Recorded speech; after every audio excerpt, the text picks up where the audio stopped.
অনেকেই বলতে পারেন যে 2 থেকে 2,500 টাকা দিয়ে কি হবে একজনের। আমরা কিন্তু একবারও বলিনি আমরা তাদেরকে পুরো মাসের সহযোগিতা দেব। সরকারের পক্ষ থেকে একটি কার্ড একজন গৃহিণীর কাছে পৌঁছে দিব। স্বাভাবিকভাবে কিন্তু উনি এমপাওয়ার্ড ফিল করবেন, মানসিকভাবে তখন ওনার একটা শক্তি বৃদ্ধি পাবে। ওনার পরিবারের কাছে, বাবার পরিবার, নিজের স্বামীর পরিবার, শ্বশুর বাড়ি, সকল জায়গায় উনি কিছুটা এমপাওয়ার্ড ফিল হবেন। এটি আমরা দৃঢ়ভাবে বিশ্বাস করি। আমরা যেটি এর মধ্যে ক্যাম্পেনিং করেছি সেখানে আমরা বলেছি আমরা তাদেরকে প্রতি মাসে 2 থেকে 2,500 টাকা আমরা তাদের কাছে পৌঁছে দিতে চাই, অথবা সমপরিমাণ খাদ্য সহযোগিতা তাদের কাছে পৌঁছে দিতে চাই। অনেকেই বলতে পারেন যে 2 থেকে 2,500 টাকা দিয়ে কি হবে একজনের। আমরা কিন্তু একবারও বলিনি আমরা তাদেরকে পুরো মাসের সহযোগিতা দেব।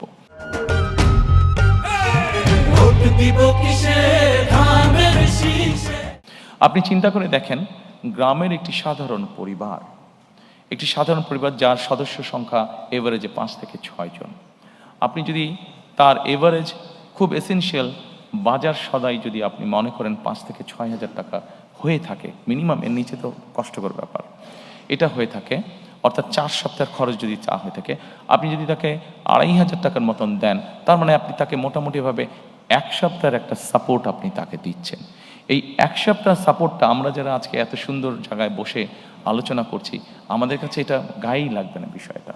বাট আমরা যদি তাদের সেই বাস্তব অবস্থায় যাই, এই 1 সপ্তাহের 2,500 টাকার সহযোগিতা তার জন্য বিরাট বড় ব্যাপার।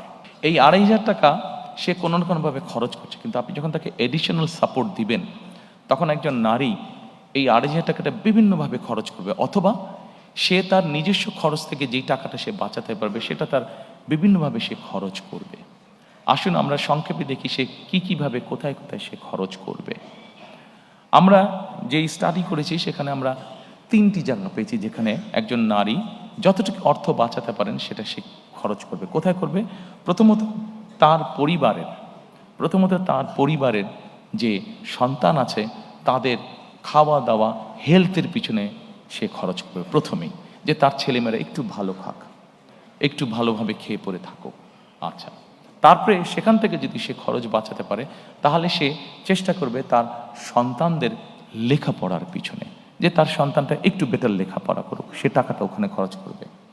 তারপরে থার্ড জায়গা সে যেটা খরচ করবে, সে যদি টাকা সাশ্রয় করতে পারে, সেভিং করতে পারে, তাহলে সে যেটা করবে সেটা তার আশেপাশে গ্রাম অঞ্চলে সে ছোট বিনিয়োগ করবে, ইনভেস্ট করবে, অর্থাৎ লোকাল ইকোনমিতে সে কন্ট্রিবিউট করবে, লোকাল ইকোনমিটা সে রান করবে।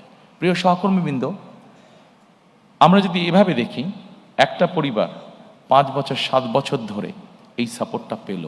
আপনি চিন্তা করেন, একটা গ্রামে যদি 10টা পরিবার থাকে, 10টা পরিবার যদি, তার মধ্যে 7টা পরিবার যদি অসচ্ছল থাকে, তারা যদি এই সাপোর্টটা পায়, তার মানে 7টা পরিবার কিন্তু মোটামুটিভাবে 5-7 বছর পরে একটা মোটামুটিভাবে অর্থনৈতিক অবস্থার মধ্যে আসলো।